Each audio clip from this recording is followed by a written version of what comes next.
আজি কেবিনেটত কেইটামান আৰু গুৰুত্বপূৰ্ণ আমি সিদ্ধান্ত লৈছো।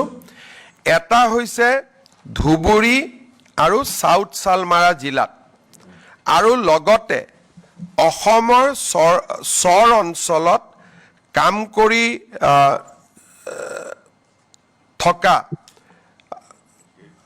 যিখিনি আমাৰ ছোৱালী শিক্ষয়িত্ৰী আছে তেওঁলোকক আমি গৃহ জিলালৈকে ট্ৰান্সফাৰ কৰাৰ বা গৃহ জিলাৰ সমীপৰ এখন জিলালৈকে ট্ৰান্সফাৰ কৰাৰ কাৰণে আমি সিদ্ধান্ত লৈছোঁ।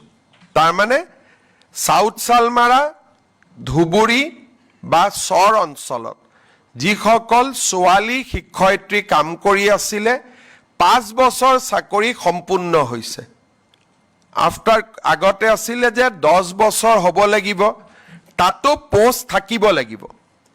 আজি আমি সিদ্ধান্ত লৈছোঁ যে আমি ধুবুৰী আৰু দক্ষিণ শালমাৰা জিলাত আৰু চৰ অঞ্চলত কাম কৰি থকা আৰু 5 বছৰ সম্পূৰ্ণ কৰা সকলো ছোৱালীক আমি গৃহ জিলা বা গৃহ জিলাৰ সমীপৰ যিকোনো এখন জিলালৈকে আমি ট্ৰান্সফাৰ কৰাৰ সিদ্ধান্ত লৈছোঁ। কোনোবা যদি ডিব্ৰুগড়ৰ ছোৱালী কাম কৰি আছে, ডিব্ৰুগড়লৈকে যদি পোষ্ট নাই আমি তিনচুকীয়া, শিৱসাগৰ বা ধেমাজিত দিম। যদি কামৰূপ জিলাৰ সন্তান সাউথ সালমাৰাত কাম কৰি আছে, আমি কামৰূপ জিলাত দিব নোৱাৰিলেও মৰিগাঁও, নলবাৰী আমি ইয়াত দিয়াৰ কাৰণে চেষ্টা কৰিম।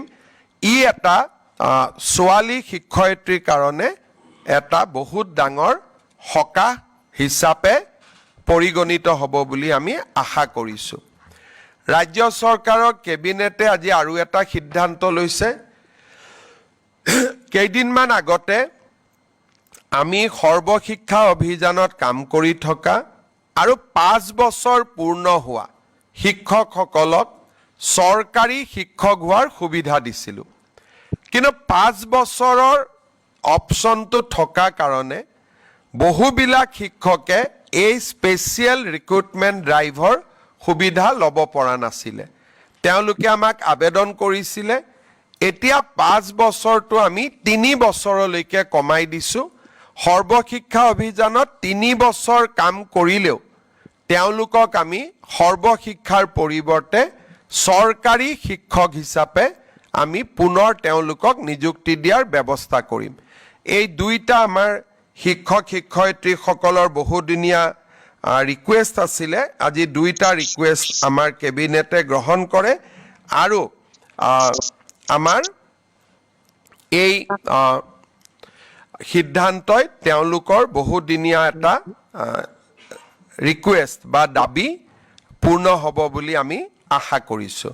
আজিৰ কেবিনেটত এইকেইটাই সিদ্ধান্ত আছিল। আপোনালোকে যদি কিবা সোধে সুধিব পাৰে।